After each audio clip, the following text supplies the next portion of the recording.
Paddy procurement ఉంది. ఇక్కడ ఏ party అని వివక్ష చూపేయం.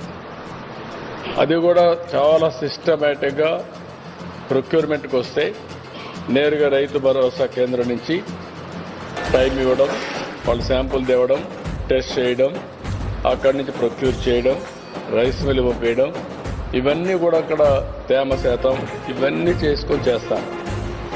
ఎప్పుడైతే రైస్ మిల్లుకి రైస్ వెళ్తానే అకౌంట్ వాళ్ళు హ్యాండ్ ఓవర్ చేసుకుంటే మాకు ఒక ఐడియా వచ్చేస్తుంది, ఎన్ని బస్తాలు ఇచ్చాడు, ఎన్ని టన్నులు ఇచ్చాడు.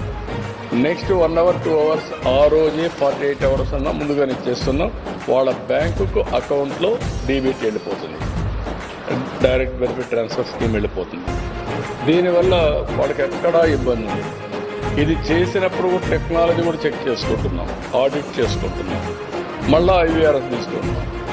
అంటే డబుల్ షో, ఎక్కడ చిన్న మిస్యూజ్ కాకుండా ఎవ్వరు కూడా అజాగ్రత్తగా ఉండకుండా ఎన్ని జాగ్రత్తలు తీసుకోవాలని జాగ్రత్తలు తీసుకుంటున్నాం.